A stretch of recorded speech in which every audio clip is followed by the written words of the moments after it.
Bismillahirrahmanirrahim. Alhamdulillahirabbil alamin wassalatu wassalamu ala rasuli rabbil alamin. Nabiyyina Muhammad ibn Abdullah wa ala alihi wa sahbihi wa man walah. Amma ba'du. Muslimin dan muslimat para penonton sekalian, Assalamualaikum warahmatullahi wabarakatuh. Alhamdulillah pada hari ini, pada petang ini kita berbicara dalam kitab Amradul Ummah, penyakit-penyakit yang melanda umat ini. Dalam siri kali ini kita akan bincang tentang inhirafus syabab.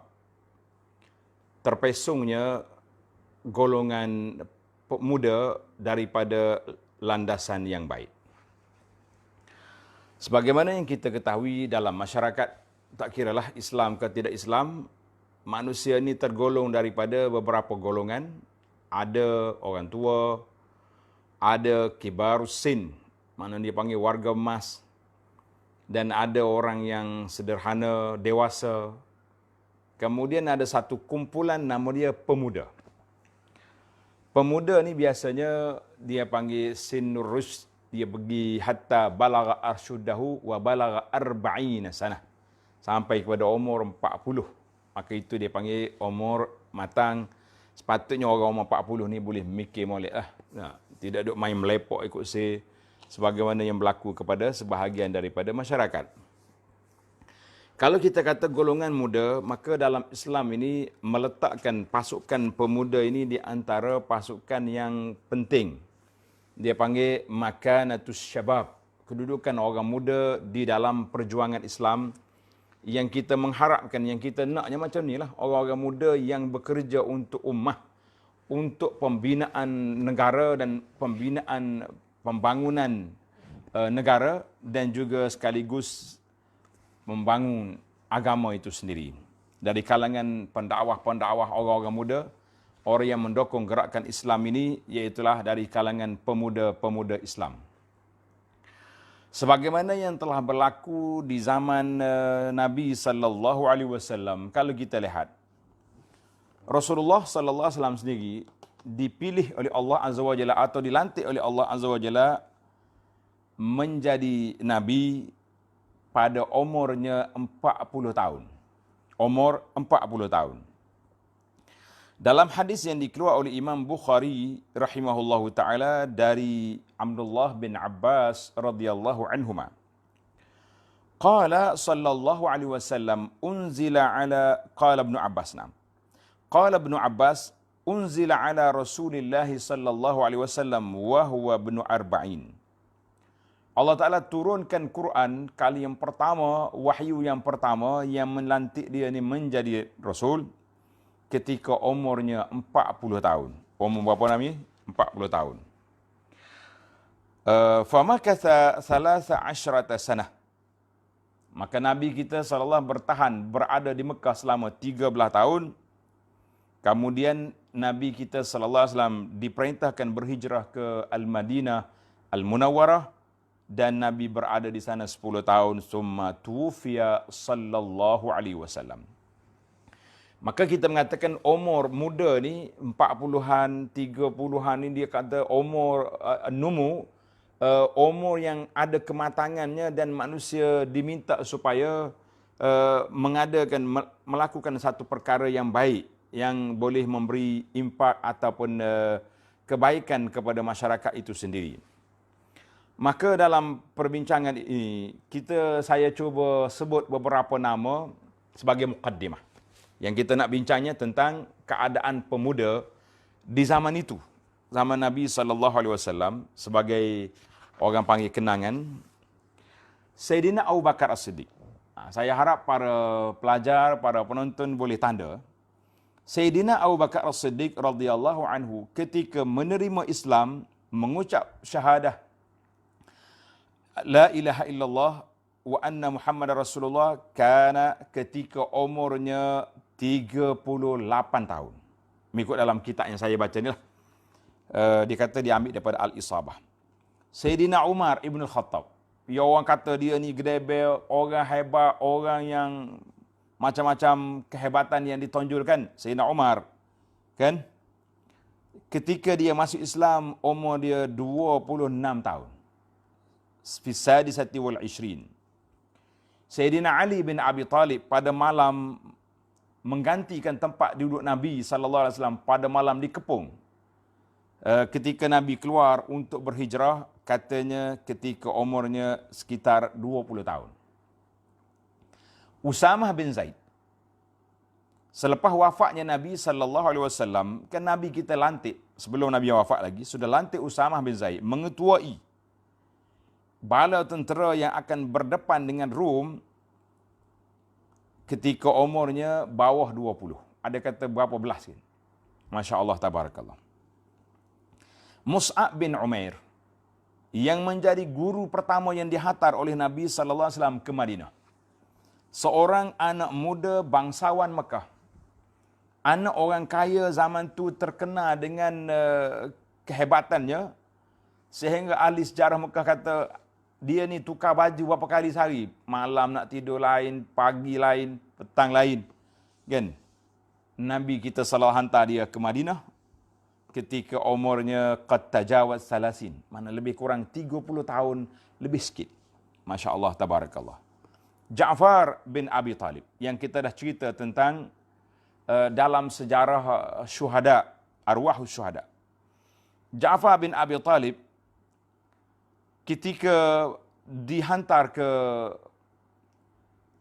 Habasyah, umurnya baru 30 tahun. Masya Allah, tabarakallah. Panjang cerita Ja'far, tuan-tuan boleh tengok di dalam siri yang lepas.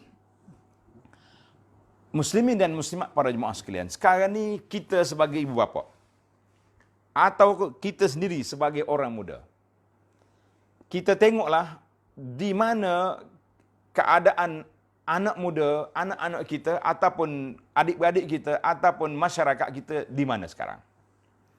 Kata di ahli-ahli fikir, kita nak tengok acuan bagaimana masa depan sebuah negara.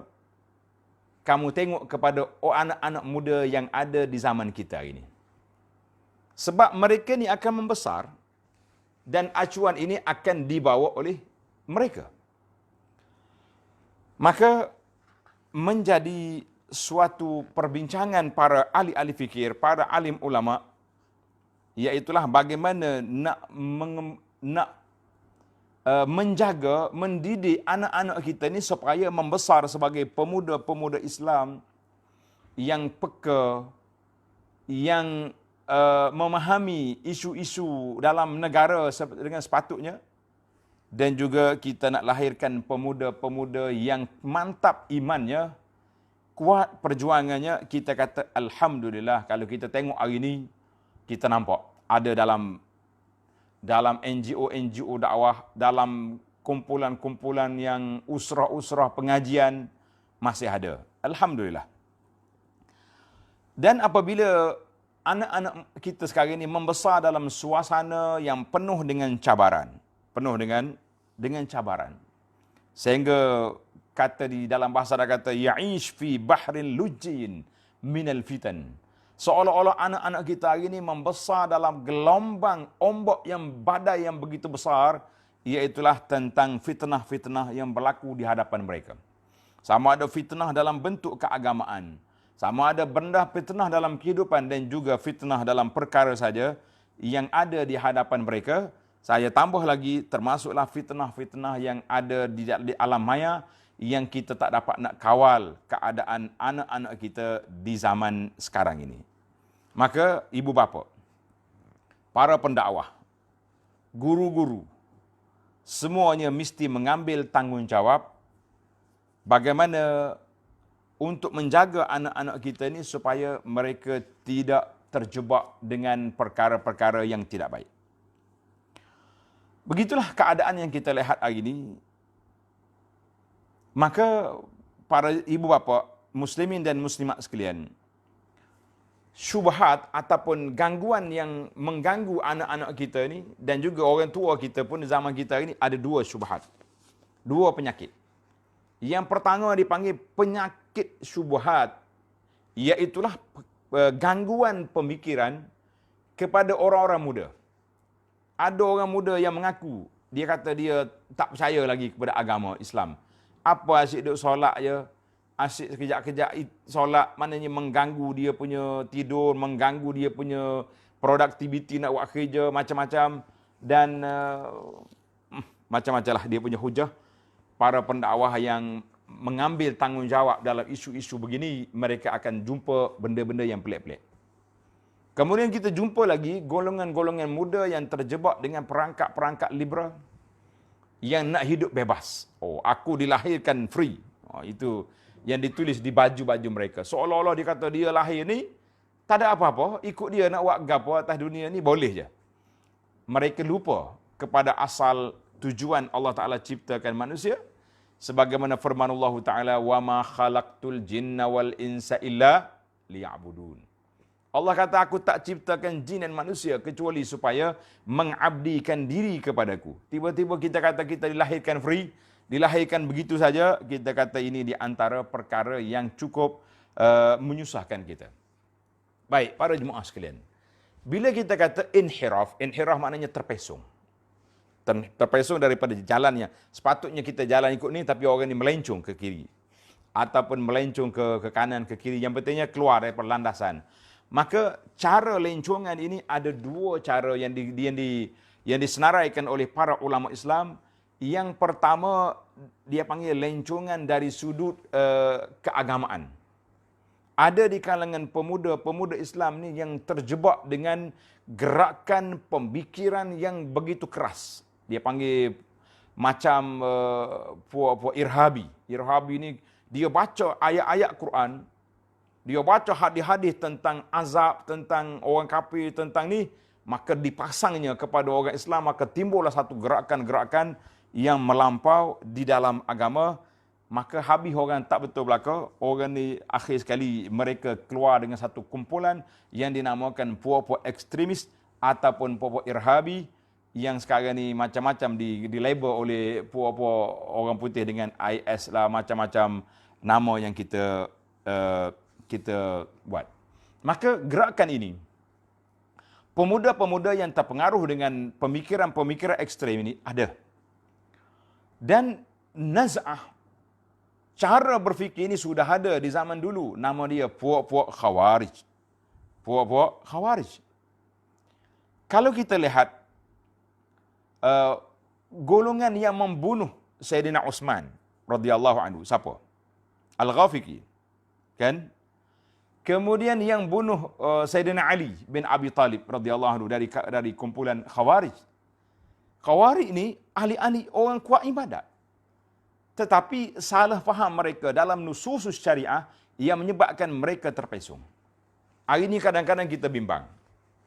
Bila mari bencana COVID, virus corona ini, kita tengok ada sebahagian orang kata, oh, apa takut dengan makhluk? Kita takut pada Allah Azza wa Jalla. Memanglah, semua orang itu diminta supaya fattaqullah, kita kena takwa kepada Allah Ta'ala, kan? Kita kena takut kepada Allah Azza wa Jalla. Tapi naluri manusia juga kena takut kepada benda-benda yang menakutkan, seperti hayawan muftaris, penyakit-penyakit yang berbahaya, kita kena berhati-hati. Tapi ada golongan yang kata, oh, ustaz pun tak kuat juga akidah. Sebab apa? Apa ni takut kepada makhluk yang halus, tak nampak pula tu? Kita kata ini juga dipanggil inhiraf dari sudut pemikiran. Sebab salah faham. Oh, kami ini golongan tawakal yang tinggi. Kita kata tawakal. Tapi Nabi SAW sendiri, di dalam tawakal dia juga membuat persiapan pakai baju besi. Sayyidina Umar radhiyallahu anhu ketika berlakunya ta'un amwas, bermesyuarat dengan para sahabat nak lempuh ta'un ataupun kita balik dulu. Maka kita mengatakan itu juga inhiraf dari sudut pemikiran yang akhirnya jadi ekstrim.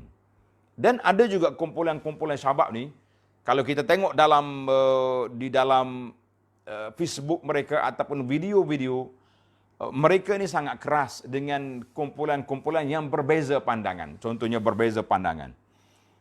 Seolah-olah yang betulnya kita sahaja, yang orang lain itu silap, maka habis orang lain itu telah dimasuk dalam kumpulan mujassimah lah, kumpulan neraka jahanam lah, kumpulan anjing neraka, macam-macam sebutan. Kita mengatakan ini di antara kumpulan-kumpulan yang berbahaya.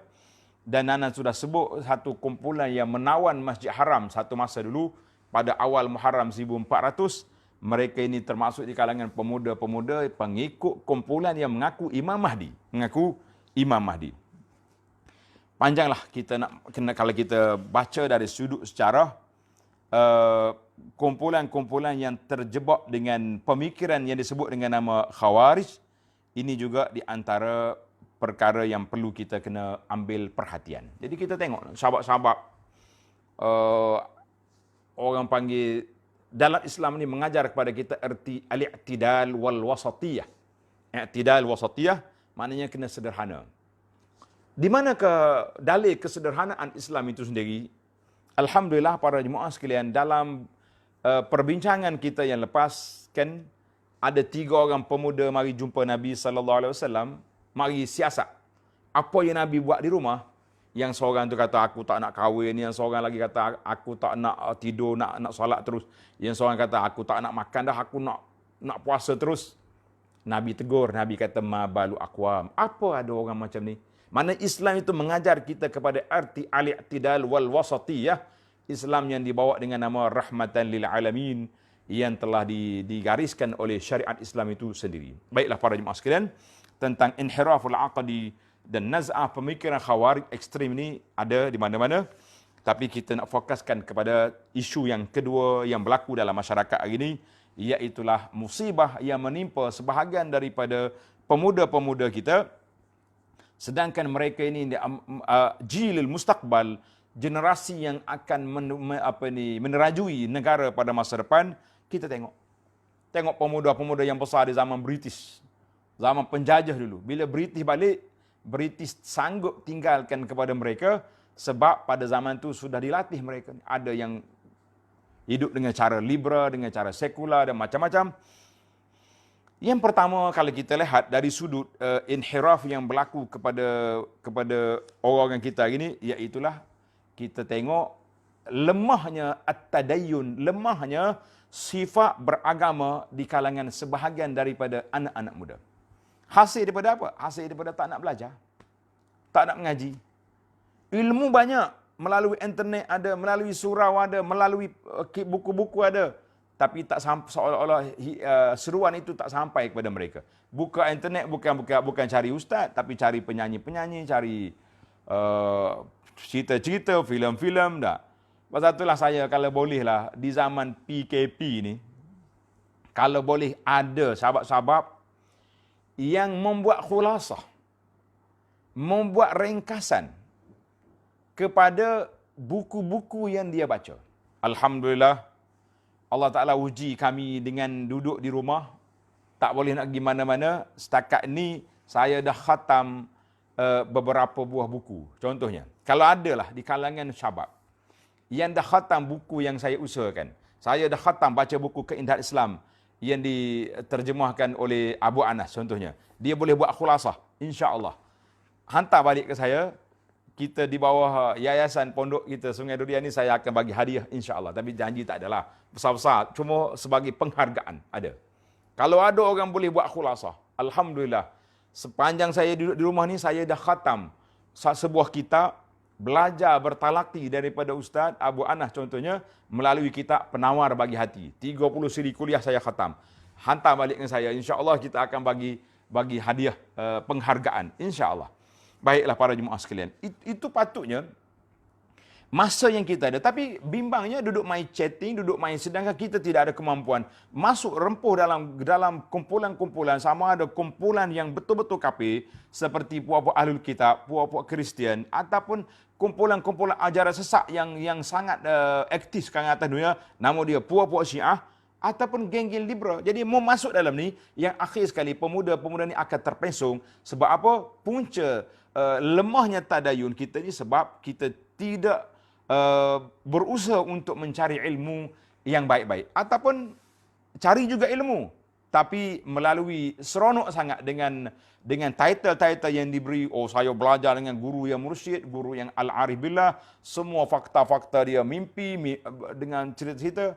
Kita kata ini juga satu masalah kepada kita. Yang kita naknya biarlah kita belajar melalui kutubut turas, Islam yang ditinggalkan oleh imam-imam yang besar. Contohnya kita belajar kita Imam Syafi'i, Imam Nawawi, imam-imam yang hebat dalam dunia ni. Apa yang telah kita khatamkan, kita kata insya-Allah itulah di antara penawar kepada terpesongnya inhiraful aqdi di kalangan syababul Islam. Kita pergi kepada yang kedua yang berlaku dalam golongan pemuda ini, dapat maklumat yang dikatakan di antara musibatuz zaman, ramai di kalangan orang-orang yang tidak melakukan salat. Masya Allah, tabarakallah. Saya tak naklah buat angka-angka kan, angka berapa peratus. Walaupun ada beberapa kajian yang dibuat di beberapa buah sekolah ataupun secara rambang kepada pemuda-pemuda, dia buat kajian tentang berapa kali solat satu hari. Seorang sahabat saya di pejabat agama, dia biasanya peraturan negeri kita ni, kalau orang nak kahwin, dia kena menghadiri kursus perkahwinan. Kan? Di antara modul itu, bab solat, bab rumah tangga dan macam-macam lagi. Sebab dia kata soalan-soalan ini akan menjadi soalan spot. Mungkin malam nak angkat nikah, Pak Imam juru nikah akan tanya mu. Di antara soalan yang dibuat oleh pendakwah kita ni, kalau saya sebut orang negeri ni kenal. Dia kata soalan yang saya buat, suruh jawab dengan ikhlas, berapa kali kah mu solat satu hari? Alhamdulillah, dalam 100 orang adalah yang jawab, alhamdulillah saya solat 5 kali satu hari. Mana solat fardu? 5 kali. Kita kata, alhamdulillah, nikmat. Kalau ada orang nak buat menantu, ambil lah orang ni. Ada yang jawab, dan pendakwah ni, pejabat saudara kita kata, mu jawab ikhlas lah, tak ada masalah apa-apa. Aku tak potong markah, tapi aku nak jawapan yang tepat. Ada yang jawab 4 kali. Ada yang kata 3 kali. Ada yang kata 2 kali je dia solat. Malam, maghrib dengan isya, yang lain tak sempat. Ada yang tak jawab, maknanya tak solat lah tu. Tapi yang saya peliknya, yang solat 6 kali satu hari. Ada juga. Ustaz ni duk mikir, nak bagi markah macam mana? Markah solat ke tak solat? Sebab 6 kali. Saya kata bagilah, 5 kali itu yang fardu. Yang ke-6 tu solat witir lah gamuknya tu. Ataupun solat apa. Sampai peringkat, yang tak solat satu hal. Yang tak tahu bilangan wajib solat satu hari, satu malam pun satu hal. Tak tahu. 6 kali dia tulis. Itu belum lagi kita cerita. Kita masa terhad. Itu belum lagi kita cerita, ada seorang pakcik ni baru boleh menantu. Ya, biasalah boleh menantu. Suruhlah menantu ni jadi imam solat subuh. Kan? Menantu pun nak tunjuklah dia ni waraknya. Beres. Boleh jadi imam? Boleh, abah. Tak ada masalah. Mu jadi imam solat subuh. Dia pun solat subuh.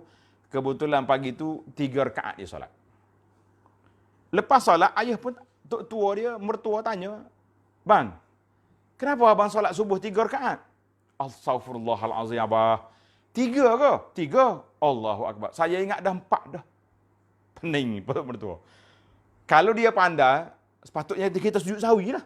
Sebab lebih 1 rakaat. Rupanya, dia kata apa? Allah, abah minta maaf lah. Saya ingat dah 4 rakaat tadi. Subhanallah. Bapak mertua dia ngiling kepala. Sah menantu aku ni kaki tak salat. Tak tahu bilangan berapa rakaat. Allahu Akbar. Muslimin dan muslimat para jemaah sekalian. La khaira fil ummati. Tidak ada kebajikan kepada umat yang umatnya, masyarakatnya tidak ada salat. Nabi SAW telah beri arahan, muru auladakum bis salati li sab'in. Suruhlah anak-anak kamu salat ketika umur 7 tahun. Wadribu, umur 10 tahun dah mula pukul. Kan? Kemudian bila mari umur 15 dah balik, kena keras. Dalam satu risalah yang dikeluar, nama dia Munyatul Musalli, yang dikeluar oleh Syekh Daud bin Amrullah Al-Fatani rahimahullah ta'ala, kita tengok kitab Munyatul Musalli dengan risalah yang saya keluarkan, tajuk dia Salatul Jamaah. Coba tengok. Kitab Musalli dengan risalah Salatul Jamaah. Di mana Syekh Daud rahimahullah ta'ala, dia kata, tidak ada gunanya, dengan ni untuk ibu bapa, tidak ada faedahnya Tidak ada gunanya kamu menjaga, memelihara orang-orang yang tidak melakukan solat di rumah kamu. Maknanya bahasa dia cukuplah. Keras memberi peringatan kepada ibu bapa, maka kita mengatakan, tak usah bagi tahulah anak aku ni baik ke tak baik.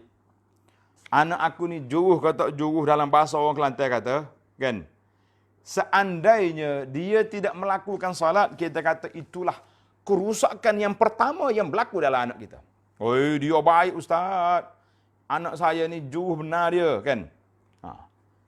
Anak saya ni orang panggil warak ni baik sangat-sangat. Oh, kalau dalam NGO bantu orang ni, musim Covid ni daripada pagi sampai petang, dia duk bagi makanan, bagi itu bagi ni. Tapi dalam bab solat satu pun dia tak solat. Kita kata dia baik dengan manusia, tapi tidak baik dengan Allah Azza wa Jalla. Tuan-tuan ambil satu kitab yang saya syarahkan secara ringkas daripada kitab yang besar, nama dia Munyatul Musalli, yang masyhur, ditulis oleh Syekh Daud bin Abdullah Al-Fatani rahimahullah ta'ala, dan satu lagi risalah yang saya keluar, nama dia Salatul Jamaah. Di mana dalam solat ini Syekh Daud Al-Fatani rahimahullah ta'ala telah mengatakan, maka orang yang memudahkan dengan laba keuntungan, iaitulah solat berjamaah ini, keuntungan padahal tiada payah pada menghasilkan dia, dan tiada pernah mencapai dia, maka adalah orang itu orang yang mempermudahkan agamanya dan orang yang tiada menghiraukan dia. Masya Allah, tabarakallah. Ini kalau kita nak katakan, itu dalam bab solatul jamaah. Apalagi kalau tak solat terus, kita kata Masya Allah, tabarakallah. Inilah perbuatan yang cukup berbahaya bagi masyarakat kita pada saat ini, muslimin dan muslimat sekalian. Jadi kita tak panjangkan, kerana ada beberapa isu lagi yang perlu kita lihat. Isu yang ketiga, yang berlaku kepada masyarakat kita ni, Masya Allah, zahiratut tabaiyah wa taqlid.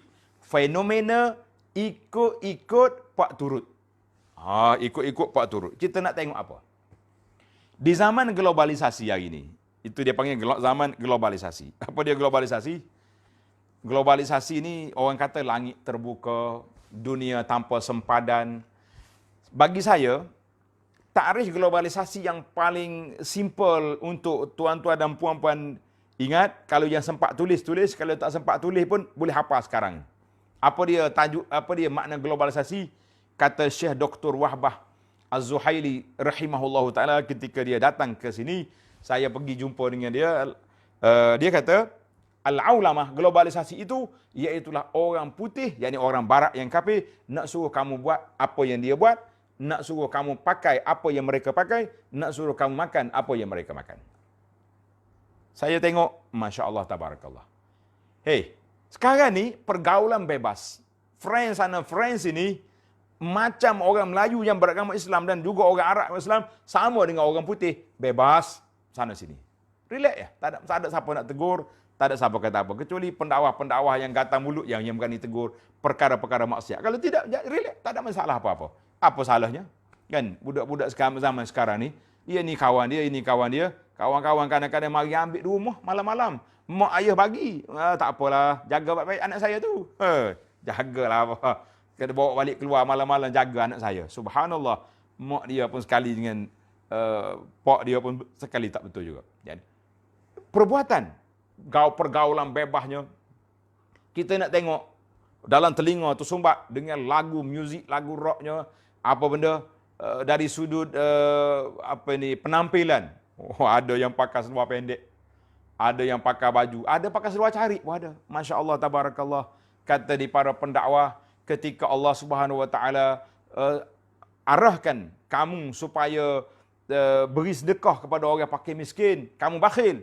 Tapi oleh kerana kamu bakhil dengan sifat kamu, Allah Ta'ala beri kepada kamu pakai seperti pakaian orang bakhil, pakai orang fakir, seluarnya cari, dan macam-macam fashion yang kita ada ini. Dengan rambut berjambur pun ada, rambut qazak.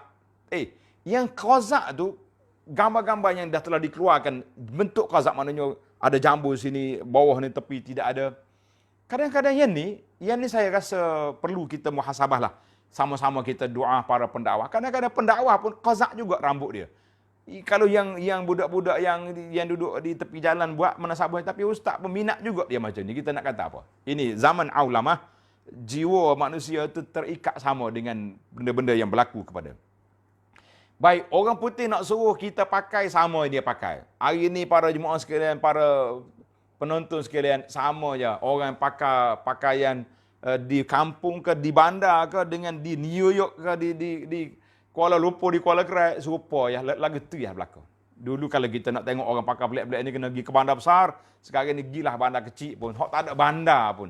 Nah, kita pergi di kampung letrik pun ada ke tak ada lagi. Tapi pakaiannya sama dengan orang pakaian orang putih. Sama. Makannya sama juga. Masya Allah, tabarakallah. Nah, masuk dalam kampung kita, ada budak-budak jual roti. Dia tulis hot dog. Kita kata Masya Allah, tabarakallah. Orang kampung ni makan benata ni. Bahasa kasar sikit dah. Apa mana hot? Apa mana dog? Kau ada makna lain dog ni sebenarnya? Ada makna lain kah? Takut tengok lain komus, takut dog tu makna ayam panggang kau apa benda? Hot dog. Majlis daerah boleh benarkan budak-budak ni tulis hot dog, jual di tepi jalan dalam bandar kita. Bandar raya.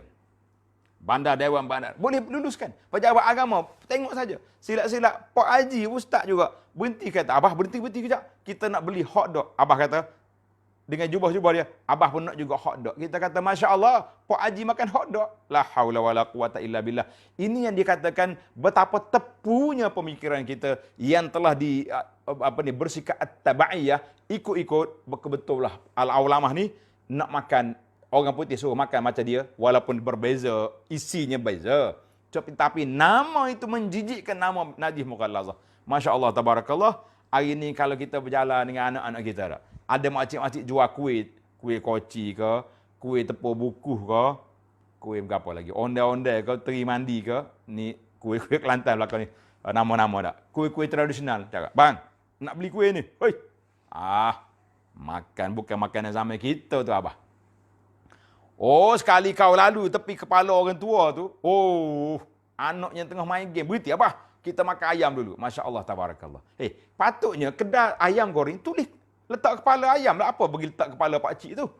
Inilah yang dikatakan permainan ikut-ikutan. Ada benda yang kita ikut bukan salah.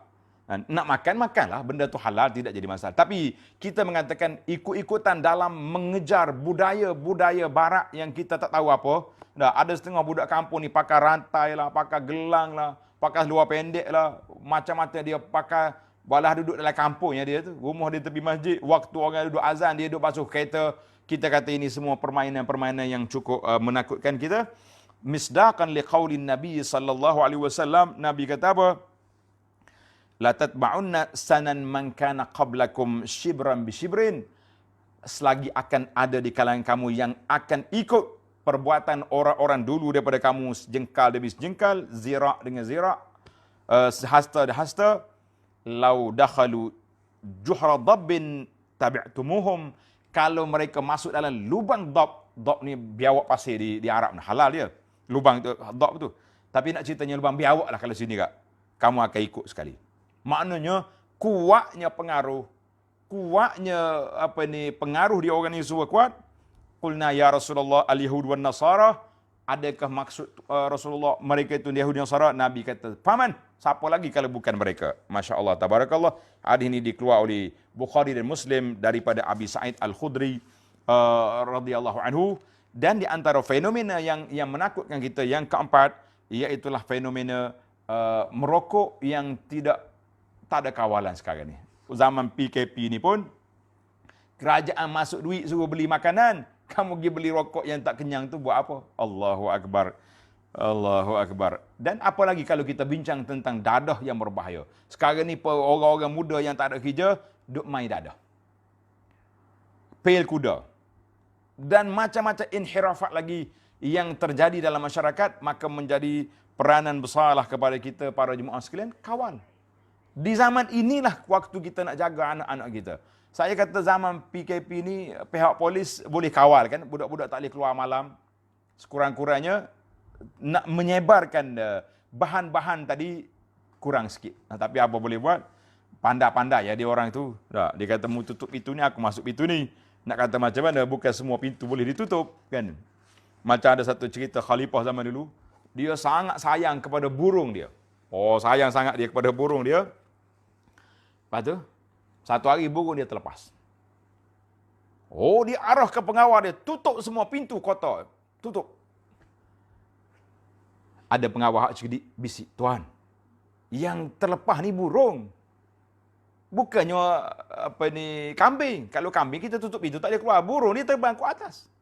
Demikianlah keadaan kita hari ini para jemaah sekalian. Kita nak letak mana? Nak kurung anak dalam rumah dengan adanya alat-alat internet hari ini yang tidak terkawal. Mereka boleh akses apa saja yang dia nak. Kita kata ini di antara perkara yang berat bagi kita. Allahu Akbar. Maka kawalan yang paling utama, yang paling besar yang kita kena buat para jemaah sekalian, iaitulah kawalan kepada akidah anak-anak kita dan kawalan kepada akhlak anak-anak kita. Duduklah bersama dengan anak-anak, jangan cari pasal pula. Hari ini pula banyak saya terima SMS dan saya pendengar kenyataan daripada Menteri Agama sehingga terpaksa bermesyuarat dengan pihak wanita bahawa ada berlakunya insiden-insiden yang tidak baik, krisis rumah tangga di kalangan sahabat-sahabat kita dan orang-orang tua. Kenapa? Sebab ini isunya berada di sini. Musim ini musim orang nak hidupkan keluarga, musim ini pun berkelahi dalam keluarga. Kita kata Masya Allah, Tabarakallah. Baiklah para jemaah sekalian. Yang keempat, yang kelima, masalah at-tamarrud, iaitulah anak-anak tak dengar kata. Allahu Akbar. Anak-anak laki-laki balas dengan ayah, balas dengan mak. Pelajar-pelajar tamarrud, orang panggil memberontak kepada guru-guru, kepada ustaz-ustaz, kepada cikgu-cikgu. Maka kita kata ini satu fenomena yang tidak baik.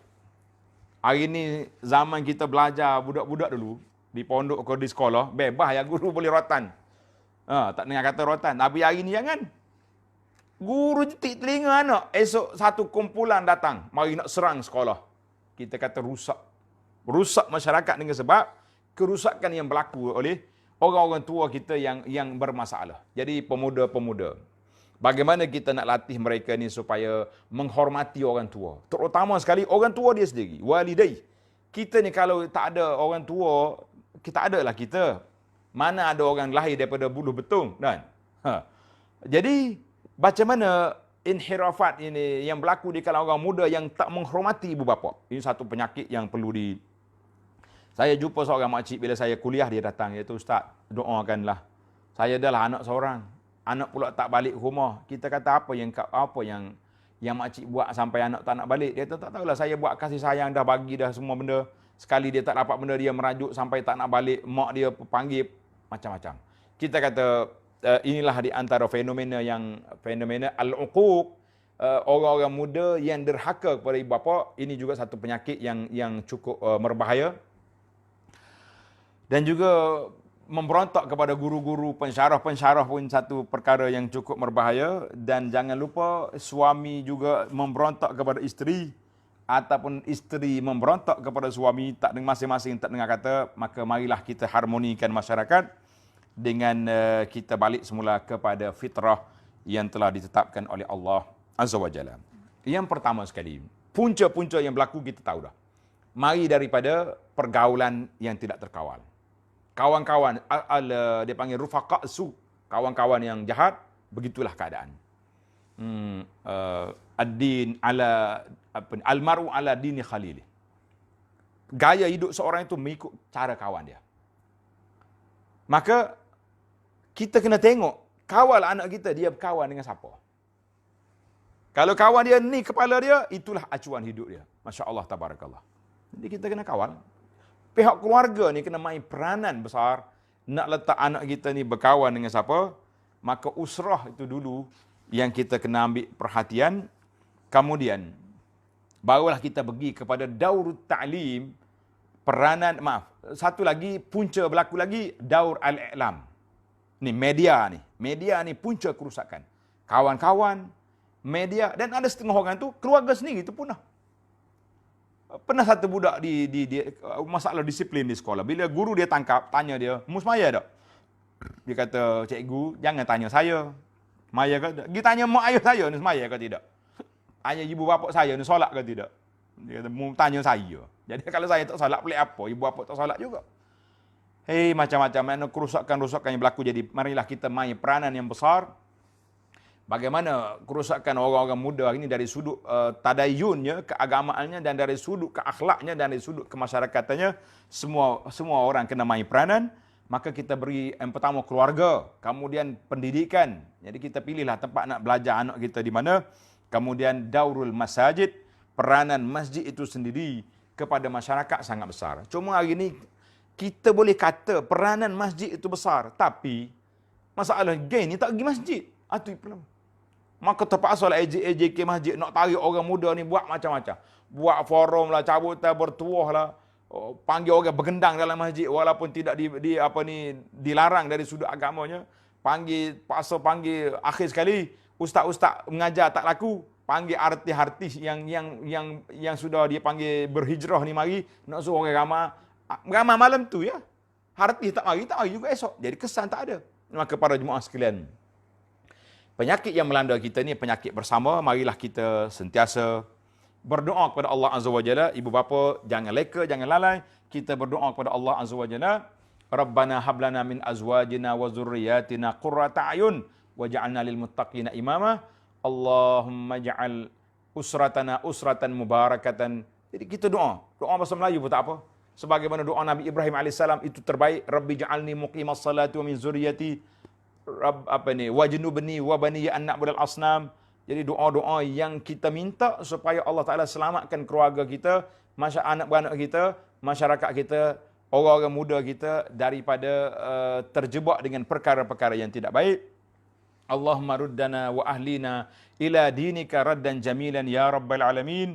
Wa sallallahu ala nabiyyina Muhammad wa ala alihi wa sahbihi ajma'in walhamdulillahi rabbil alamin.